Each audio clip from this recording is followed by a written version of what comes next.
Hello bachcho, let's see the question, and here the question is that complete the missing components and variables given as reactant and product in the following reaction. हमें बच्चों यहाँ पे तीन part given है, first second third, तीनों में अलग अलग रिएक्शन गिवन है, रिएक्टेंट एंड प्रोडक्ट गिवन है, हमें मिसिंग कंपोनेंट्स क्या करना है यहाँ पे फिल करना है।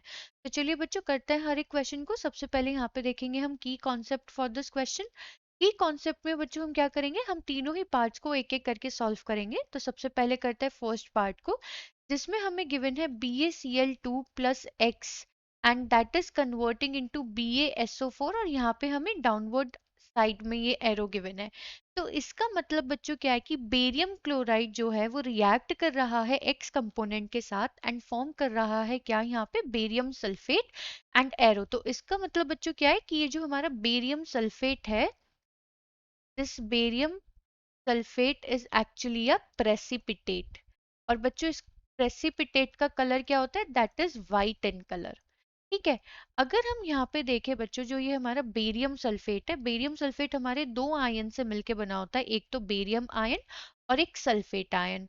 और अगर हम देखें बेरियम क्लोराइड, तो ये हमारा Ba2 plus and 2 chloride ion.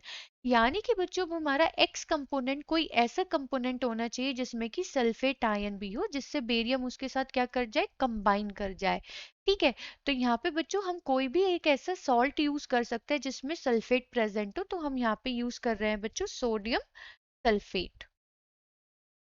Sodium sulphate we are using as X, जिसका केमिकल फॉर्मूला क्या होता है बच्चों, Na2SO4। तो अगर हम यहाँ पे इसके बेसिस पे रिएक्शन को लिखें, so that is BaCl2 plus Na2SO4 जो कि होता है हमारा सोडियम सल्फेट। तो ये क्या फॉर्म कर देगा बच्चों, BaSO4 into solid form precipitate plus इसके साथ में हमारा फॉर्म हो जाएगा बच्चों NaCl। तो ये क्या हो गया बच्चों हमारा यहाँ पे X। हमने अपना फर्स्ट पार्ट कंप्लीट कर दिया है।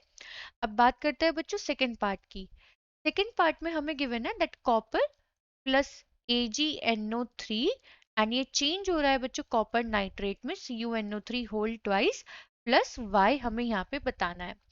तो अगर यहाँ पे हम बहुत ध्यान से देखें बच्चों, जब हमने कॉपर को रिएक्ट कराया सिल्वर नाइट्रेट के साथ, तो यहाँ पे 2 होना चाहिए, तो कॉपर नाइट्रेट फॉर्म हो गया, यानी कि कॉपर ने सिल्वर को डिस्प्लेस कर दिया है। और ये तभी पॉसिबल है बच्चों जब कॉपर ज्यादा रिएक्टिव हो Ag से। तो हमारी रिएक्शन क्या होगी यहाँ पे, that copper reacting with 2AgNO3 converting into copper nitrate and हमारा सिल्वर डिस्प्लेस हो गया, तो यहाँ पे क्या फॉर्म कर देगा ये 2Ag। तो ये क्या हो गया बच्चों as per this question Y। तो हमने सेकेंड पार्ट सॉल्व कर दिया है। अब बात करते हैं थर्ड पार्ट की। थर्ड पार्ट में बच्चों हमें गिवन है CaCO3। ये यहाँ पे हमें बताना है कि कौन सी कंडीशन यूज हो रही है फॉर दिस रिएक्शन। तो अगर बच्चों हम बहुत ध्यान से देखें तो इस रिएक्शन में हो क्या रहा है कि एक रिएक्टेंट दो प्रोडक्ट में कन्वर्ट हो रहा है, यानी कि दो प्रोडक्ट में ब्रेक डाउन हो रहा है। तो बेसिकली हमारी डिकम्पोजिशन रिएक्शन है एंड ये तभी पॉसिबल है बच्चों जब इसने एनर्जी एब्जॉर्ब करी हो। ठीक है। अगर हम देखें कैल्शियम कार्बोनेट को हम हीट करेंगे, तभी ये किस में कन्वर्ट होगा, calcium oxide and carbon dioxide में। So calcium carbonate delta CaO plus CO2 and इस डेल्टा का मतलब क्या होता है बच्चों, हीट। मतलब हमने इसे क्या करा है, हीट करा है। तो ये क्या हो गया हमारा रिप्रेजेंटेशन 40Z। तो इस क्वेश्चन में बच्चों हमसे वेरिएबल्स ही फाइंड आउट करने को बोले गए थे, मिसिंग वेरिएबल्स, और हमने तीनों ही पार्ट सॉल्व कर दिए हैं। आई होप बच्चों आपको ये क्वेश्चन समझ में आ गया होगा। Thank you.